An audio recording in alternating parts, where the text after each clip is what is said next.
Bonjour à tous, dans cette vidéo, nous allons explorer comment utiliser la section dédiée à la simulation des filtres ND que nous offre Intuitive.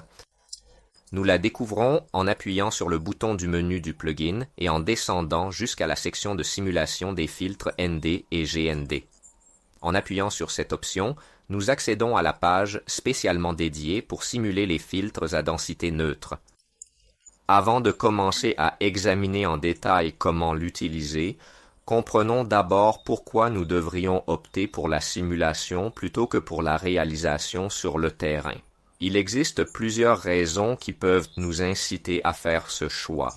La première raison peut être simplement que nous nous trouvons dans un certain lieu lors d'un voyage ou d'une session photographique et que nous n'avons pas avec nous les filtres ND pour recréer ces longues expositions. Ou peut-être possédons-nous un objectif ultra grand angle comme un 14 mm, 8 mm, 10 mm qui, souvent selon les modèles, ne sont pas équipés de vis pour y fixer un filtre circulaire. Dans ce cas, il nécessite des supports spécifiques pour monter des filtres à plaque. Comme il n'existe pas de support véritablement universel, plusieurs types sont créés, souvent spécifiques à certains objectifs. Dans ces cas-là, les prix peuvent énormément augmenter et il peut y avoir le choix de ne pas les acheter en raison de leur coût élevé. Maintenant, de quoi avons-nous besoin pour simuler ces longues expositions? Ici, nous pouvons lire sur les différents boutons charger 3 photos, charger 7 photos, charger 15, charger 30 photos, car absolument, les photos que nous devrons prendre devront être ni moins ni plus de 3. Dans le cas de l'ND 8 à 3 stops, pour l'ND 64 à 6 stops, pas moins de 7 et pas plus de 7, donc exactement 7 photos, comme indiqué ici sur le bouton. Dans le cas de l'ND 1000, ce sera 15, et dans le cas du 32 ce sera 30. Ces photos que nous allons ramener à la maison, à réaliser sur le terrain, seront pratiquement identiques pour chaque type de simulation. Donc ce ne seront pas des photos différentes en fonction du filtre que je voudrais simuler. Pour l'ND 32000, qui équivaut à 15 stops, nous prendrons donc 30 photos, comme illustré dans cet exemple. Donc, si nous procédons à leur sélection, ce sont 30 éléments. Ces éléments devront être absolument identiques. Que signifie exactement identique? Cela veut dire que tous les paramètres de prise de vue, y compris les données EXIF, doivent être les mêmes, donc même ouverture, même durée d'exposition, même ISO, même balance des blancs, même zoom, même millimètre, donc parfaitement identiques. Pour garantir que les prises soient vraiment identiques, elles doivent être faites sur un trépied. Si nous regardons une séquence de ces prises identiques, vous verrez qu'elles ne changent presque rien l'une par rapport à l'autre. Seul le mouvement des eaux de la mer change et les personnes entre une prise et l'autre pourraient se déplacer ou disparaître. Il est tout à fait possible de les réaliser relativement rapidement afin que la luminosité ambiante ne change pas de manière significative entre la toute première et la toute dernière prise. Étant donné qu'il s'agit d'environ une trentaine de prises, cela dépendra du filtre que nous allons simuler.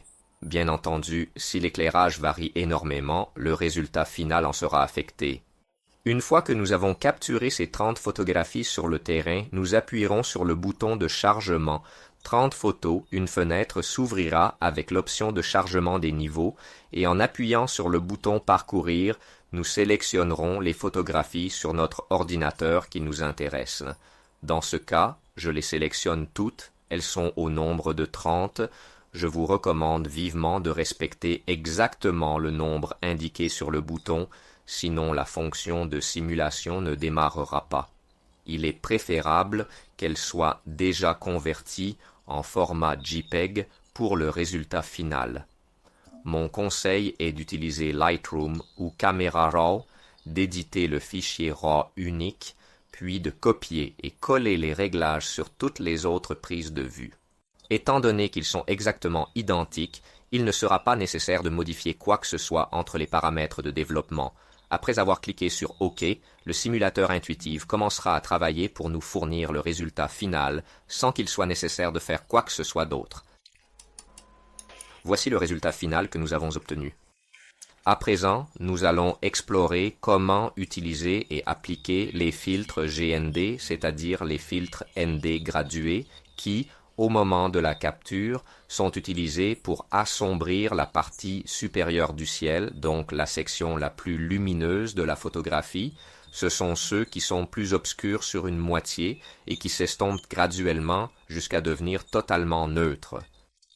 Ainsi, nous disposons d'un GND 8 3 stop, hard, ce qui signifie qu'il présentera une transition extrêmement nette au centre de la photographie, tandis que, dans le second cas, vous pouvez observer que c'est médium, donc la transition sera un peu plus douce entre le GND appliqué et la partie inférieure plus neutre. Que signifie reverse?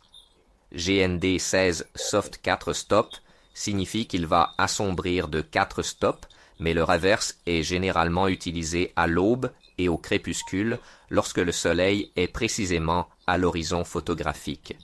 La partie la plus sombre sera celle centrale du filtre, donc nous ne pourrons pas le positionner à la hauteur de la source lumineuse, qu'elle soit frontale ou plus latérale. Ici, nous pouvons essayer d'appliquer le GND 8 Hard, appuyons simplement sur Appliquer. Nous devrions faire uniquement cela. Voyez comment il se place sur la photographie en assombrissant la partie supérieure du ciel. Dans l'autre exemple, nous pouvons essayer le filtre GND 16 Medium 4 stops et observer comment il récupère partiellement la zone du ciel.